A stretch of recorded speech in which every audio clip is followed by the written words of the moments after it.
Perdón. Bienvenidos a todos los alumnos de primer nivel, después de una semana de no vernos, desde el martes pasado. Y ya está grabando. Bueno, vamos entonces a compartir pantalla. Ahí está ya. Y les acabo de enviar este documento que se llama Anatomía del abdomen. Espero que lo hayan podido imprimir y si no, pues ya después con calma hacen sus anotaciones en una libreta o en un papelito o simplemente ponen atención. Entonces, este documento es el número 9. Vamos un poco, tengo que organizar esto de las claves, pero ya hemos visto anatomía del cráneo, anatomía de la cara, anatomía del cuello, anatomía del tórax y vamos con la quinta entrega de anatomía, que es anatomía del abdomen. Bueno, en esta sección tenemos como alrededor de unos 15 o 20 puntos y vamos a empezar con la primera imagen que tenemos aquí. Hemos colocado toda la parte superior del abdomen y tenemos el punto de cardias, que es el primero. Aquí vamos a escuchar tal vez por primera vez un concepto que se llama anatomía palpatoria. Nosotros manejamos dos anatomías en biomagnetismo. La anatomía topográfica, que hace referencia a la superficie del cuerpo, al relieve, y tenemos la anatomía palpatoria, en la cual nosotros con el imán vamos tocando diferentes superficies del cuerpo y vamos determinando qué puntos son los que corresponden a ciertas estructuras anatómicas. Entonces, por ejemplo, en el caso de cardias, es el límite entre el tórax y el abdomen, aquí donde llega mi cierre, ese sería el límite. Y si yo coloco aquí el imán, la mitad del imán tiene que tocar lo duro del apófisis sifoides, de la punta del esternón, y la otra mitad tiene que tocar lo blando del abdomen. Esto es un punto mitad duro, mitad blando, con el imán en vertical. El cardias es la primera porción del estómago y es un estrechamiento que sirve para evitar la regurgitación del bolo alimenticio, es para que no regrese el alimento. Cuando disfunciona el cardias por alguna enfermedad, por algún virus, por alguna disfunción, por algún mal hábito alimenticio, el cardias tiende a distenderse, tiende a tener una contracción ineficiente, disfuncional y por lo tanto el bolo alimenticio regresa hacia el esófago. Por eso es tan importante este punto. Estos son puntos de inervación. Muchas veces a lo mejor el punto anatómico en biomagnetismo no va a coincidir tanto, sobre todo en anatomía del abdomen, no va a coincidir tanto con la estructura anatómica. Por ejemplo, el siguiente, estómago, que ya es todo blando en la boca del estómago, un poquito más abajo, igual con el imán en vertical. En realidad aquí estamos revisando los plexos nerviosos del estómago, es decir, los nervios que ayudan en la secreción gástrica de esta estructura. Entonces, por eso es tan importante este punto, porque realmente, de hecho, el punto de estómago ni siquiera está en estómago, está en la curvatura menor del estómago donde están los plexos nerviosos y eso es lo que vamos a tener que estar regularizado constantemente. Acuérdense que muchos de estos puntos de biomagnetismo, realmente sus locaciones a veces están más en relación a su inervación, a sus campos magnéticos o a sus corrientes bioeléctricas, más que con la verdadera estructura del órgano, sobre todo aquí en anatomía del abdomen, aunque haya algunas otras excepciones. Luego tenemos más abajo cabeza del páncreas. Bueno, el estómago como tal, aquí estamos hablando entonces de los plexos nerviosos del estómago y la función del estómago es la secreción de ácido clorhídrico para iniciar el proceso de la digestión. Aunque la digestión empieza desde la salivación, mediante la producción de amilasa salival en las glándulas salivales, ya que se empieza a degradar un poco el alimento, llega al estómago y ahí es donde finalmente el estómago produce este ácido clorhídrico con pH 1 para poder descomponer los alimentos. Y posteriormente ya pasará a las siguientes secciones, ¿no? Luego tenemos más abajito el punto de cabeza del páncreas, sobre el borde superior del ombligo. El páncreas se divide en 5 secciones, que son cabeza, cuerpo, cola y punta, que los tenemos aquí en la imagen, todos seguiditos, cabeza, cuerpo, cola y punta. Y hay una quinta sección que se llama proceso unciforme, que es una lengüeta que tiene la cabeza del páncreas por la parte de atrás. Realmente no se revisa en biomagnetismo, sobre todo no en primer nivel. Se puede revisar en cáncer de páncreas con segundo nivel. O sea, sí se puede de pronto preguntar. Hay personas que tienen cáncer de páncreas y revisamos cabeza de páncreas, cuerpo de páncreas, cola de páncreas, punta de páncreas y no aparece ninguna respuesta a veces. Pero pregunta uno por proceso unciforme y ahí se acorta la pierna. Pero realmente el proceso unciforme forma parte de la cabeza del páncreas. Es una pequeña lengüeta, vuelvo a repetir, que queda por la parte de atrás. No se ve y se revisa inmediatamente cuando colocamos el imán en cabeza de páncreas. El páncreas es una estructura horizontalizada, pero al mismo tiempo inclinada, sobre todo la cola y la punta ya se inclinan más, como lo vemos aquí en la imagen. Si vemos cabeza y cuerpo están más o menos horizontales, uno en relación del otro, y luego ya cola y punta ya se dirigen un poco más hacia arriba. Estos puntos se revisan con el imán en horizontal, bueno, así negativo, con el imán en horizontal y poco a poco vamos a ir subiendo, de manera que cabeza se revisa en horizontal, cuerpo pues también en horizontal o ligeramente inclinado, luego ya cola más inclinado y punta más inclinado todavía.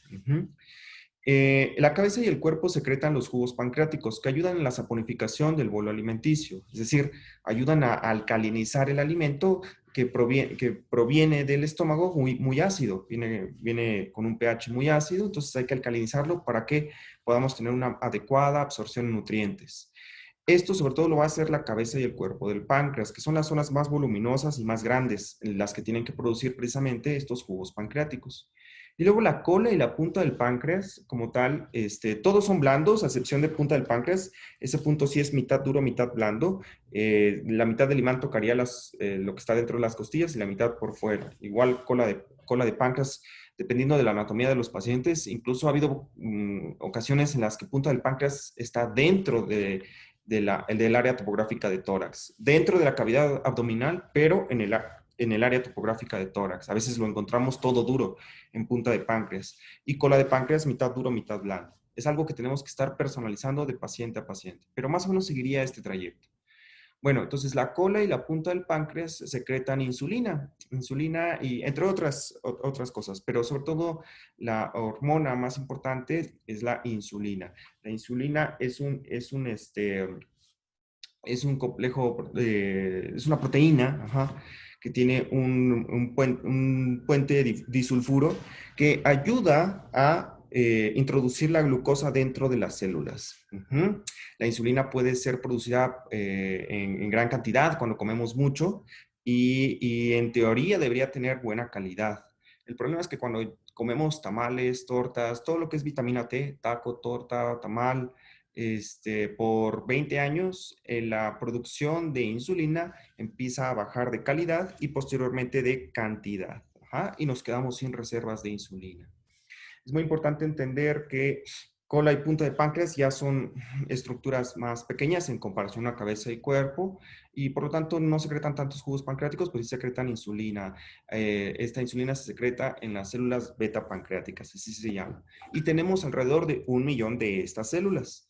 En los pacientes diabéticos, que muchos me han preguntado, un plan de trabajo para los diabéticos que no se le baja a mi tío, a mi mamá, a mi papá, a mí mismo. Mañana vamos a ver ese protocolo como tal no es para diabetes, pero que les va a ayudar muchísimo. Diabetes la vamos a ver la primera semana de septiembre, pero vamos hablando algunas cosas, ¿no? Entonces, ya mañana les paso el protocolo que pueden empezar a utilizar. Si ustedes necesitan regularizar de pronto este tipo de pacientes, ¿cómo pueden empezar? Pero bueno, entonces, cola y punta del páncreas tienen 1 millón de células beta pancreáticas y hay que entender que estas células se destruyen. Se destruyen sobre todo en la diabetes tipo 1, que es una diabetes autoinmune, que les da sobre todo a los jóvenes. Estos pacientes jóvenes generan anticuerpos que van y atacan precisamente a estas células beta pancreáticas y generalmente las destruyen en un periodo de 3 a 6 meses. Por eso es tan difícil tratarlos. Se les puede dar calidad de vida, limitación del daño, evitar complicaciones, en fin, con biomagnetismo, pero generalmente ya no se curan porque ya llegan tarde, ya llegan después de los 6 meses, ya llegan a los 2 años, a los 3 años y ya no hay más células beta pancreáticas. Es una diabetes más agresiva que la diabetes tipo 2 y generalmente pues tienden a utilizar insulina el resto de su vida. Y en el caso de la diabetes tipo 2, como tal, las células beta pancreáticas no están tan destruidas, pero sí están agotadas de trabajar 20 años en exceso para que tú pudieras comer tus tortas, tus tamales, tus tacos, en fin, y entonces están completamente cansadas estas células. Es una analogía, es la manera en cómo lo estoy platicando. No crean que es así. Y por lo tanto, estas células empiezan a ponerse en huelga y empiezan a secretar menos insulina de menor calidad primero y después en menor cantidad. Bueno, y finalmente estos pacientitos con diabetes tipo 2, pues sí tienen un mejor pronóstico, sí se llegan a recuperar muchos de ellos, sobre todo si hacen dieta, si hacen ejercicio, si cuidan su alimentación, si se colocan imanes, si cuidan sus pensamientos, sus emociones, en fin, pero sobre todo su alimentación es lo más importante. Y pues muchos de ellos, incluso si se cuidan muy, muy bien, pueden hasta llegar a dejar el medicamento, sobre todo si no ha pasado mucho tiempo desde su inicio de esta diabetes tipo 2, 5 años, al mucho 10 años, ¿no? Ya después de 10 años, lo más seguro es que sí utilicen medicamento el resto de su vida, pero ya en menor cantidad. Es muy importante entender que cuanto menor medicamento utilicemos para esta o cualquier enfermedad, siempre va a ser mejor, debido a que hay ciertas condiciones bajo las cuales el medicamento puede causar destrucción del páncreas. Por ejemplo, hay un medicamento que es muy barato y que ayuda muy bien a disminuir la glucosa que se llama glibenclamida, que es muy, muy barato. Ese medicamento es una sulfonilurea. Bloquea un canal exterior de potasio dentro de la célula beta pancreática y por lo tanto puede capturar más fácilmente puede secretar más fácilmente la insulina para que ésta sea producida, esta sea aprovechada por los demás tejidos. El problema es que al estar bloqueando este canal exterior de potasio, constantemente, pues la célula va a entrar en cierto grado de crisis, de estrés dentro de ella misma, y por lo tanto este medicamento que es muy barato y que muchas veces los controla bien a los pacientes, después de 5 años se le considera como un medicamento pro-apoptópico pancreático, es decir, pro en favor de apoptosis, es decir, que destruye el páncreas. Es un medicamento que destruye el páncreas. Entonces, cola y punta de páncreas van a aparecer muchísimo en pacientes diabéticos que consumen este medicamento de la glibenclamida. Y por eso es tan importante estar revisando con el imán estos puntos y estarlos regularizando. ¿Cuál es el mejor medicamento para la diabetes? La alimentación. Una alimentación saludable y ejercicio. Y hablaremos de eso la primera semana de septiembre. Ya les contaré todo lo que tenemos que hacer con estos pacientitos, pero primero vamos con estas clases de anatomía. Luego tenemos el costo diafragmático, que como tal forma parte del diafragma. Finalmente esto es diafragma izquierdo. Pero en un principio, cuando empezó el biomagnetismo y la anatomía, muy bien no se tenía claro cuáles eran los puntos que podían llegar a aparecer y a este punto se le llamó costo diafragmático. Aquí tenemos un par tropical y generalmente van los dos imanes en esa zona. Por eso se revisa solamente el lado izquierdo. Seguramente hace referencia a precisamente las estructuras que podrían estar ahí, en particular, pues puede ser incluso el vaso. Luego tenemos perihepático. Perihepático ya lo habíamos visto en la anatomía del tórax, y es que el perihepático es la parte inferior del tórax que es mitad duro, mitad blando en la parte derecha. Y el peripático a veces puede tocar o puede estar un poco más abajo de las costillas, por eso abarca dos áreas topográficas. Peripático puede estar en las costillas y entonces estaría dentro del área topográfica de tórax, o puede estar debajo de las costillas y entonces entraría en el área topográfica de abdomen. Y por eso lo hemos colocado en estas dos secciones. Peripático es la parte inferior del hígado y podemos encontrarla en ambas zonas. Pero finalmente es el borde inferior de las costillas sobre la línea la línea axilar anterior. Y por último tenemos el píloro. El píloro está aquí entre estómago y peripático, como lo vemos en la imagen, y es la última porción del estómago. El píloro ya es igual una válvula que permite el vaciamiento gástrico. Se abre para que el alimento pase. Se tiene que abrir en un determinado momento muy específico, y cuando tenemos estrés, el píloro generalmente está contraído, muy, muy contraído. Por lo que se secreta más ácido gástrico en el estómago, puede haber reflujo y cuando por fin se abre, entonces puede haber colitis, porque el ácido estomacal puede bajar hacia los intestinos. Es muy importante regularizar este punto. Aparece mucho en casi todos los pacientes, sobre todo cuando hay estrés y cuando hay también algunos pares relacionados a parásitos. Entonces vamos a estarlo utilizando mucho durante estas semanas, sobre todo los de segundo nivel. Y mañana lo veremos seguramente en nuestro protocolo de sistema gastrointestinal. Bueno, Entonces, el píloro es una válvula, igual que el cardias, son válvulas que ayudan a que ayudan a que el bolo alimenticio no suba en el caso del cardias y en el caso del píloro se abre para que pueda fácilmente pasar. Hay enfermedades en neonatos que son por estenosis pilórica, así se llaman, donde el píloro está completamente contraído y hay que hacer una incisión, abrir y permitir que se relaje el píloro.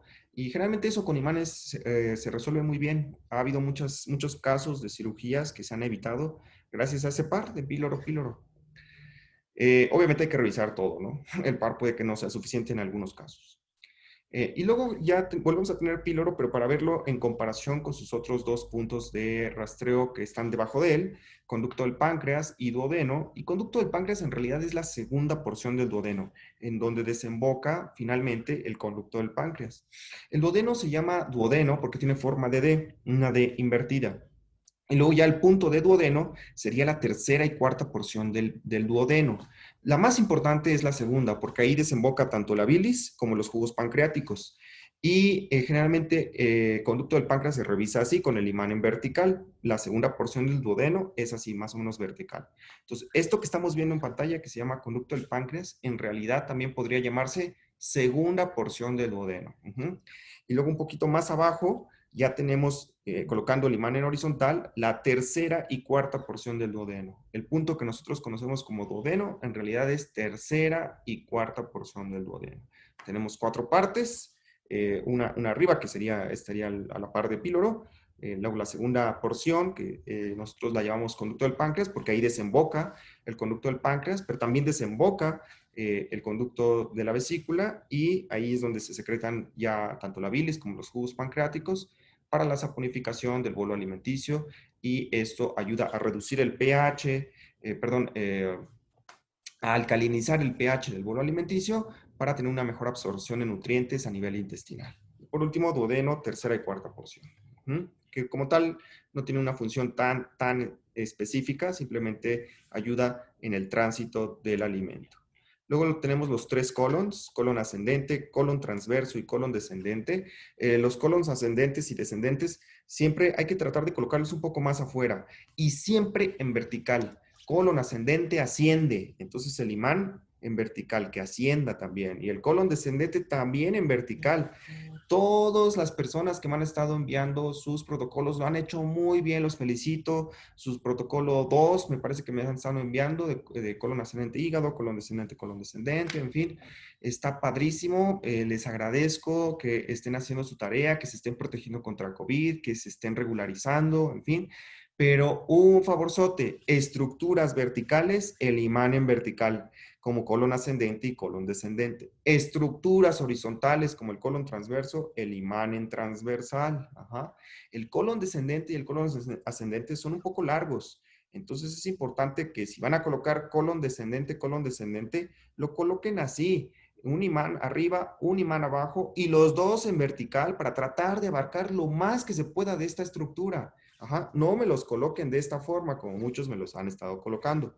Colóquenmelos en vertical, uno arriba y uno abajo. Ajá, muy importante porque de esto depende mucho la regularización de esta estructura final ya del sistema digestivo, del sistema gastrointestinal, porque tenemos que abarcar todo el colon y es muy importante para la regularización en la absorción de líquido, en la absorción de agua y sales minerales. El colon ascendente, su función es absorber agua principalmente. El intestino absorbe los nutrientes y luego ya cuando el bolo alimenticio pasa al colon, se empieza a absorber agua y minerales para empezar a formar ahora sí que la popó, no, se me fue el nombre, las heces, para empezar a formar las heces, ajá. Y el colon descendente es el que más absorbe agua al final. El colon ascendente como tal no absorbe tanta agua porque tiene que seguir fluyendo el alimento para ya llegar finalmente al colon descendente, absorber lo más de líquido que se pueda y finalmente sigmoides y recto para su deposición, para la formación de esa S y ya finalmente que pueda salir. Y el colon transverso no está aquí en este punto. Este es uno de los más controversiales. Si van con un médico, no le vayan a discutir que ahí está el colon transverso. El colon transverso en realidad está más arriba, en el punto de estómago.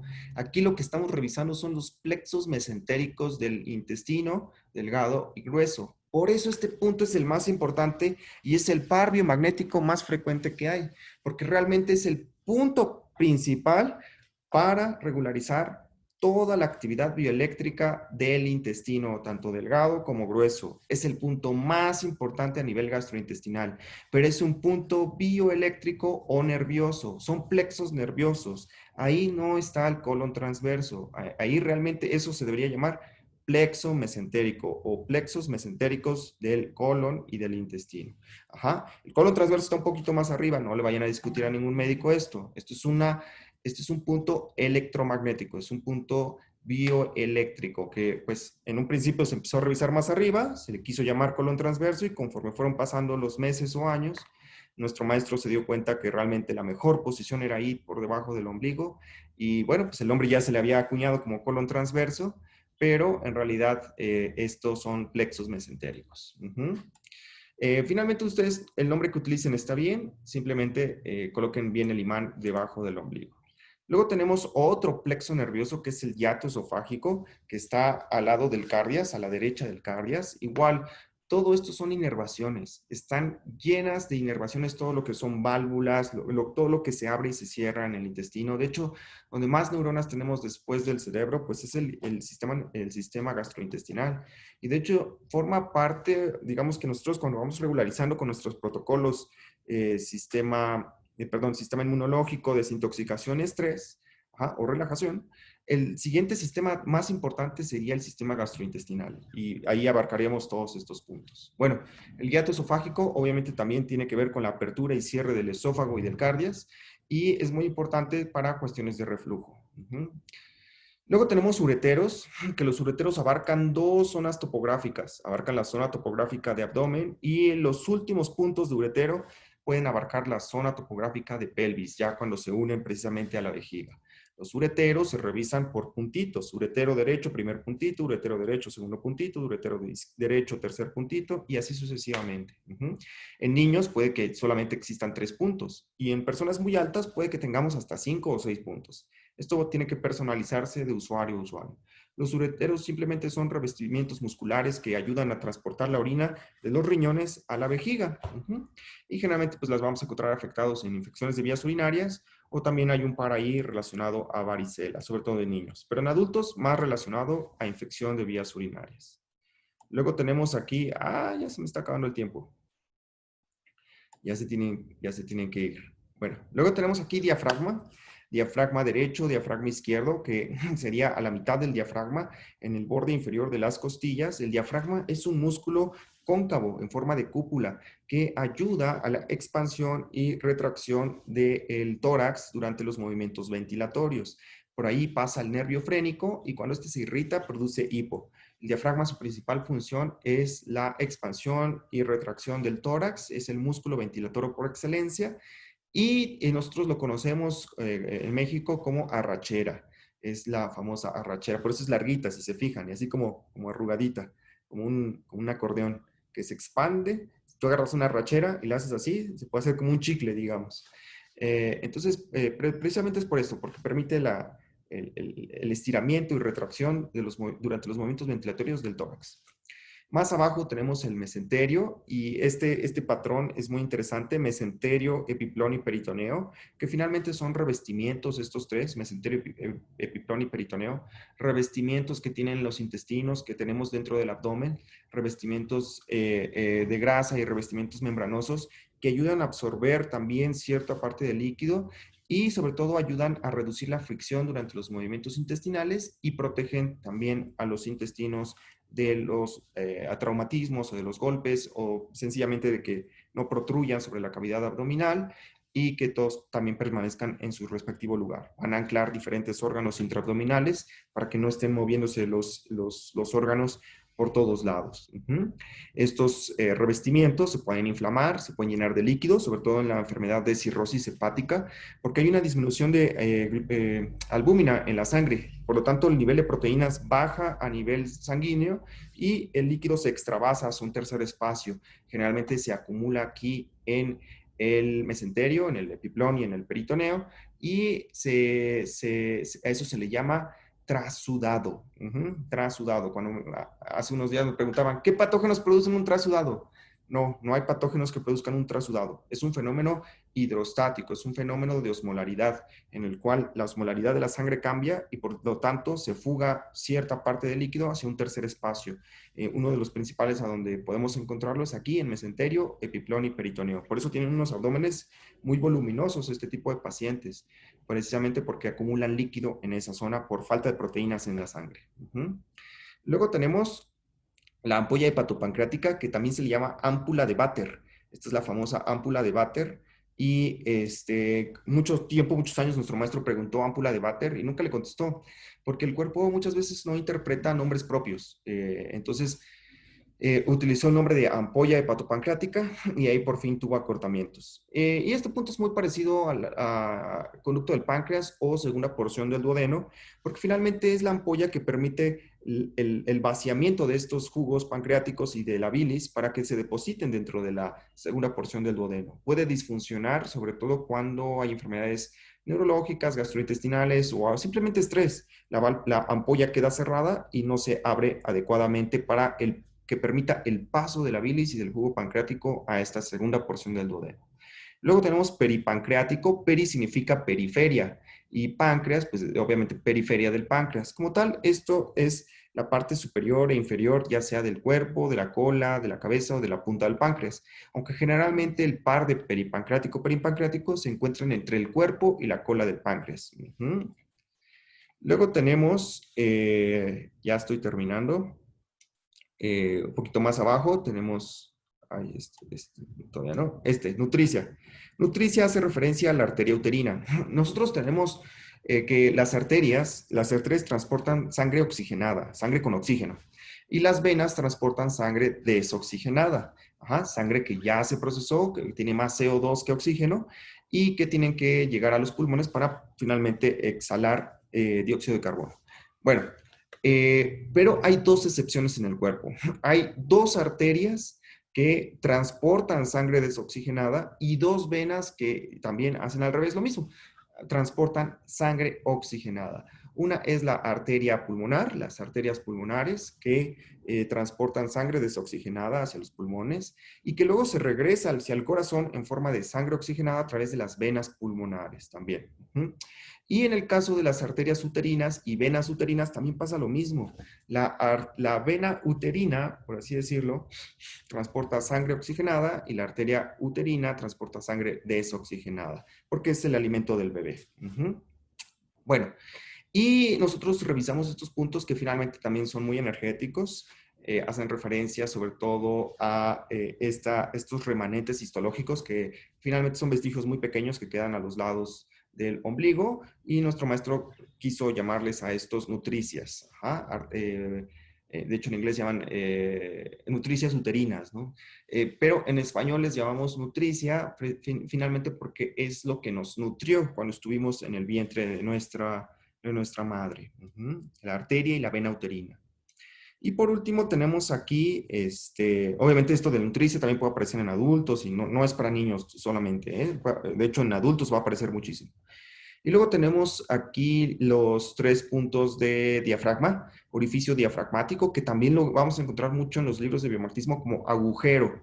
Nuestro maestro le quiso llamar agujero porque pues ahí hay un agujero precisamente en el centro del abdomen, en la parte superior y central del abdomen, en relación con el tórax, porque por ahí ahí hay un orificio del diafragma por donde discurren el esófago y el cardias. Bueno, esos puntos que están muy cerca de este orificio diafragmático, pues se llaman así, orificio diafragmático o agujero. Es un agujero que tiene precisamente el diafragma en medio.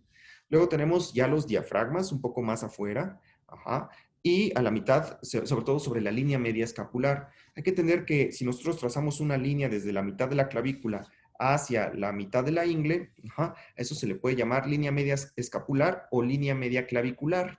Si es por la parte de enfrente, se va a llamar línea media clavicular. Y si es por la parte de atrás, se va a llamar línea media escapular, pero finalmente coinciden las dos líneas, digamos que sería la misma sección en 4 partes, 1, 2, 3 y 4, del cuerpo. Recuerden que la línea que divide al cuerpo en dos mitades, derecha e izquierda, se llama línea plano medio o línea media. Y aquí tenemos una nueva sección que divide al cuerpo en otras dos mitades derechas y dos mitades izquierdas. Y esa línea debe pasar por la mitad de la clavícula y llegar a la mitad de la ingle.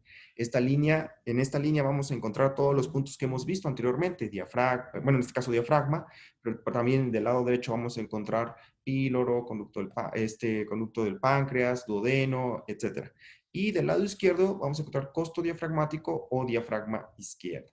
Y luego un poco más abajo, y a veces se encuentra un poco más abierto, podemos encontrar subdiafragma, que vendría a ser la parte posterior del diafragma o más inferior del diafragma. Sub quiere decir debajo de. Y finalmente estamos revisando la parte más cóncava o la parte que se encuentra ya atrás, en la parte de atrás, en la parte posterior del abdomen. Y por último tenemos ombligo, que vendría siendo más un punto psicoemocional que utilizamos mucho en segundo nivel, en la parte central de mesogastrio. El abdomen puede dividirse de muchas maneras. Se puede dividir en cuadrantes 1, 2, 3 y 4, cuadrante superior derecho, izquierdo, inferior derecho, inferior izquierdo. Esa sería la clasificación inglesa. Y la clasificación latina o la clasificación que utilizamos más los médicos que hemos aprendido medicina en español o con términos latinos, utilizamos una clasificación de 9 cuadrantes. Como tal, eso lo dejaremos para otra clase porque no los quiero confundir, pero lo importante es entender que no es necesario colocar el imán en el punto preciso de diafragma, en el punto preciso de ombligo, en el punto preciso de colon transverso, porque muchas veces puede haber variantes.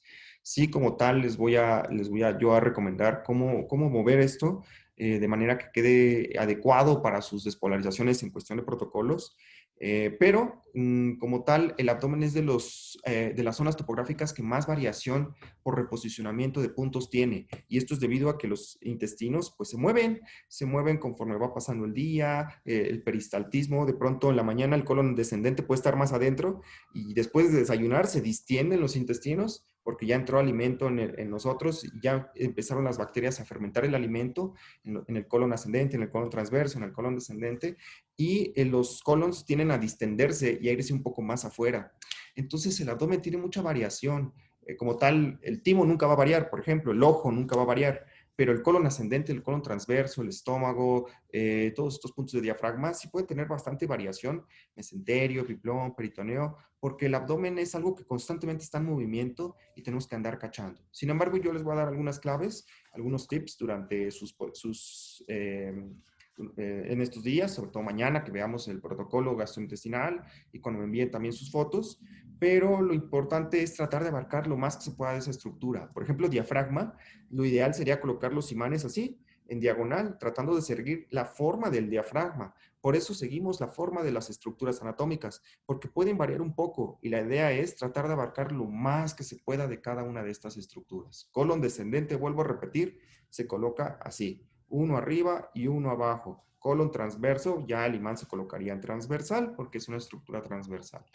Y quiero ver que si me mandan nuevamente colon descendente, que nunca más me lo pongan de esta manera. Nunca, nunca, nunca. Lo quiero ver a partir de ahora así.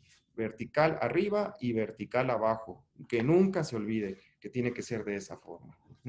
Muy importante porque si no, pues nunca se van a regularizar a nivel gastrointestinal o sobre todo, pues esos puntos son muy importantes para diarrea, para cáncer de colon descendente. Imagínense que están tratando a un paciente con cáncer de colon descendente. Si usan este posicionamiento, se van a tardar 3 sesiones en regularizar esos pares, en despolarizar esos pares, en impactarlos correctamente.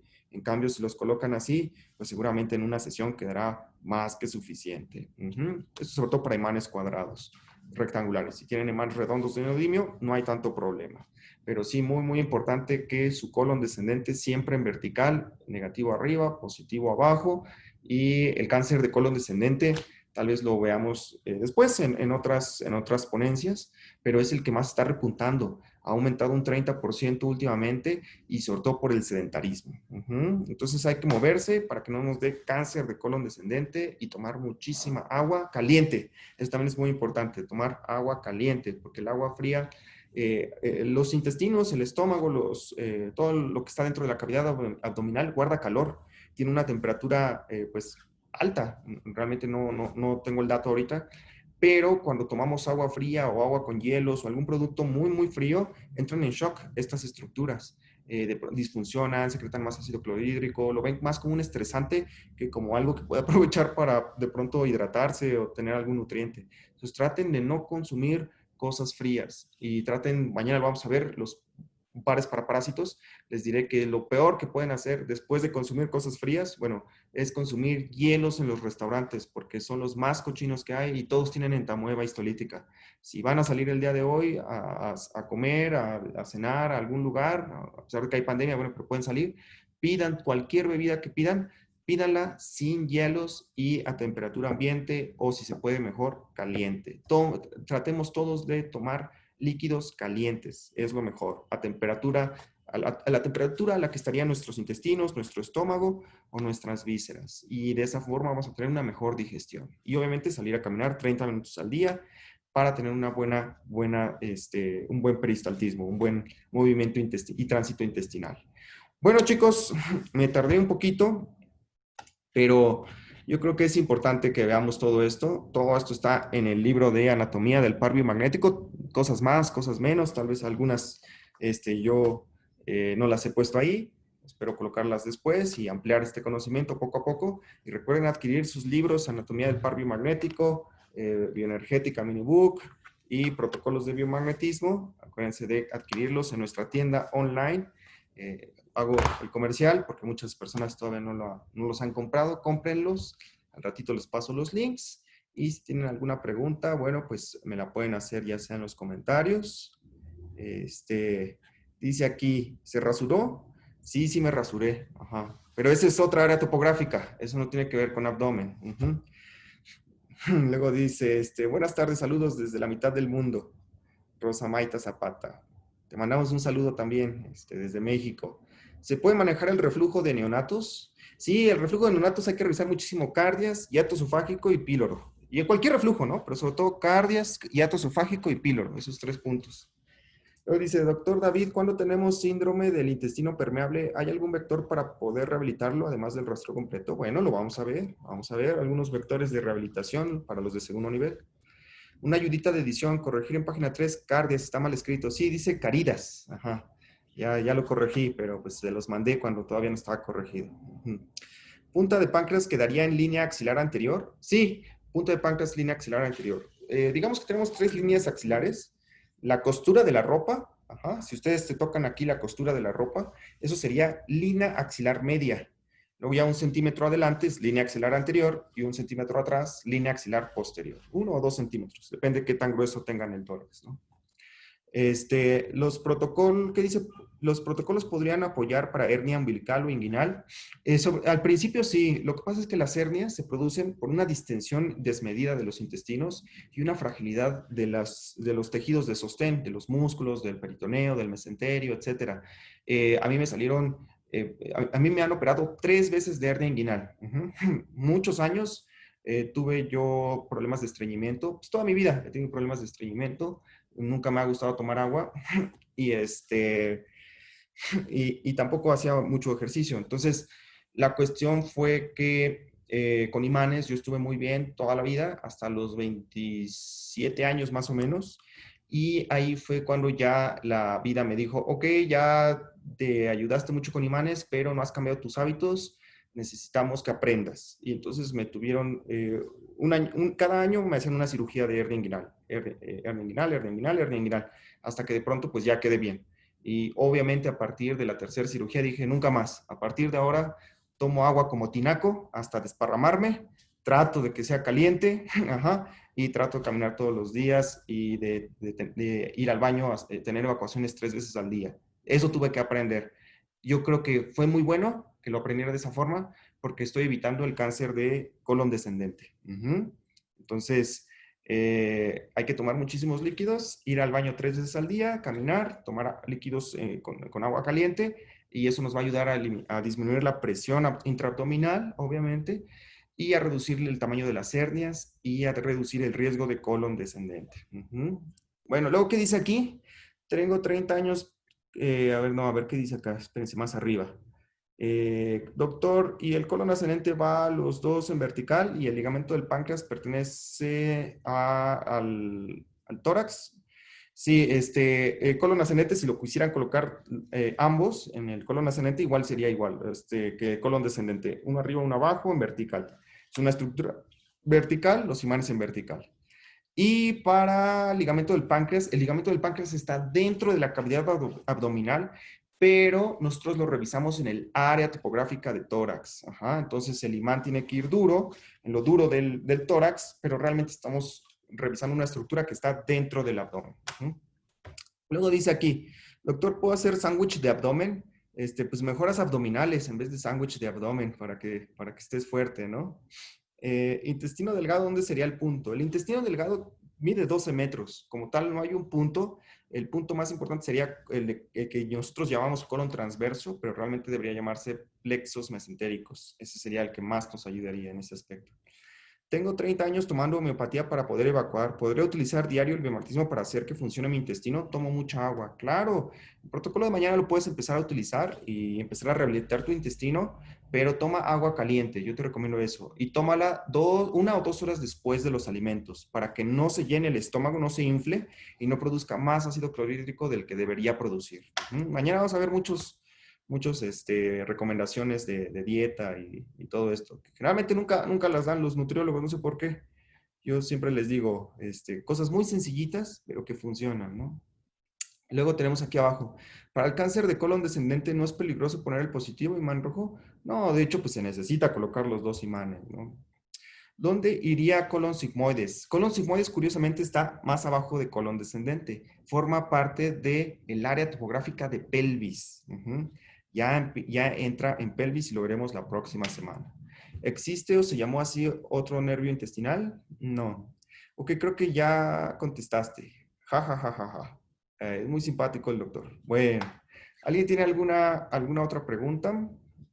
Para personas con la vesícula en forma de S, ¿con qué par puede ayudarle a reducir los síntomas?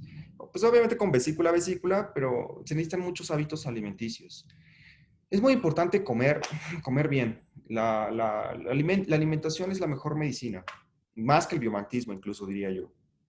Es importante comer enfocado en los alimentos, masticar lo suficiente cada bocado, tomar agua 1 o 2 horas después de los alimentos, de preferencia agua caliente. Todas estas recomendaciones están en la guía de pares biomagnéticos, en donde dice recomendaciones del buen comer. Esas son las que yo siempre les digo a mis pacientes. No consumir hielos en los restaurantes, en caso de gastritis o colitis, quitarle la cáscara a las frutas para que tengamos una mejor digestión, etcétera. Doctor, ¿qué pasa cuando se hace un rastreo y no se ve ninguna respuesta en los pies del usuario? Ajá. Eso es bloqueo del usuario y del que aplica imanes.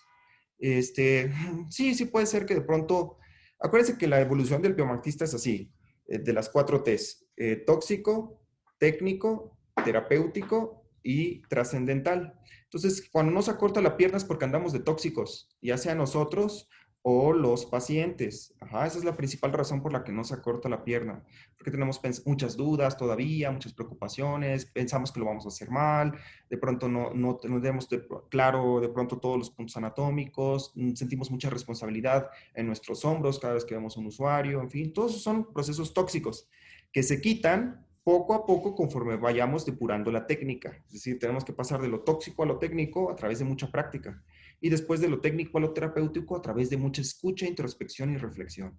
Y después a lo trascendental, cuando ya nos sensibilizamos a campos energético-informacionales. Luego, ¿qué dice aquí? El bloqueo. ¿Qué opina de tomar café? Trate de comprar un café muy orgánico y muy bueno. Y no lo tomen tampoco tanto, porque la cafeína produce aumento de calcio intracelular a nivel neuronal y es un agente posiblemente cancerígeno también a nivel sistémico, pero sobre todo a nivel cerebral. Pero traten de consumir un muy buen café, sobre todo un café orgánico, no sé, el café debe utilizarse más con fines chamánicos que con fines, de oficinistas. Ajá. Si ustedes utilizan café para funcionar todos los días, se van a hacer una úlcera gástrica. En cambio, si toman café muy de vez en cuando, hacen un pueblito, en la naturaleza, un café de olla, un café preparado de manera artesanal, que sea orgánico, en fin, y realmente lo pruebas, estás como que absorbiendo más esos nutrientes o más esa energía del lugar. Ajá. A mí me gusta el café, pero me gusta tomarlo en la marquesa, no sé, en los bosques, sobre todo. Yo lo utilizo más como con fines, digamos, más trascendentales a nivel espiritual o a nivel energético. Pero tomar café de ese de Starbucks, pues definitivamente tiene muchísimo azúcar, te va a hacer diabético y te va a producir una úlcera. Hay personas que se les acortan muchísimo los puntos. ¿Es normal o yo lo hago mal? Sí, hay personas que se les acorta muchísimo porque ya son muy empáticas. Finalmente es eso, el concepto es ese. No se te acorta la pierna por falta de empatía, ajá, por falta de empatía con tus usuarios. Yo no tengo mucha empatía con la gente mayor porque yo no tengo sus vivencias. A mí me cuesta trabajo encontrar acortamientos. Pero con la gente joven, con la gente más o menos de mi edad, un poco más grandes, pues sí se me da un poco mejor el acortamiento porque tal vez vivimos cosas más similares y esa empatía se plasma precisamente durante el rastreo. Si no se te está cortando la pierna, necesitas mejorar tu empatía. Y para mejorar tu empatía necesitas escuchar al paciente, escuchar al usuario, conectarte con la terapia, escuchar lo que te está diciendo la vida en ese momento, porque generalmente estás muy ensimismado en tus pensamientos se le dice en inglés monkey mind. Ajá. Tenemos aquí un changuito, una ratita que está y siempre le estás haciendo caso a esa rata y nunca dejas nunca sales de ese patrón de pensamiento, de ese patrón de comportamiento. Entonces, tienes que parar a la rata, ajá, y tienes que escuchar a la otra persona. Y cuando lo hagas, se te va a empezar a cortar la pierna. Pero es eso, es empatía. Mucha, mucha empatía. Y algún día nos va a contar la historia del par David, pues algún día, pero cuando volvamos a pasar por anatomía de la cara, perdón. Doctor, ¿yo algún consejo de qué empezar a despolarizar? Primero bacterias, luego parásitos. No, o sea, primero, acuérdense, empezamos con nuestro protocolo básico que ayudan los tres principales pilares de la salud: desintoxicación, inmunidad y estrés. Y después ya podemos empezar a despolarizar el sistema gastrointestinal. Y luego ya lo que vaya saliendo. Bueno, chicos, me dio mucho gusto verlos el día de hoy. Espero que hayamos aprendido algo. Ah, vuelvan a ver el video. Acuérdense que los lunes y martes a lo mejor damos más información. Estas clases tienen que verlas 2, 3 veces y hacer sus anotaciones porque siempre se pasan cosas. Y seguramente cuando volvamos a dar esta clase en unos 3 meses, pues habrá otros detalles. Aprenderemos siempre nuevas cosas. Les agradezco mucho su asistencia el día de hoy. Me tardé un poquito más, pero pues es mejor ver todo esto bien de un solo jalón a estar tal vez esperando más tiempo. Les mando muchos saludos a todos. Estoy viendo mucha gente que está aquí conectada. Me da mucho gusto verlos y nos vemos el día de mañana para protocolo básico gastrointestinal, que sobre todo si están sufriendo de eso, les va a ayudar muchísimo. Cuídense y coman bien, tomen agua caliente. Nos vemos.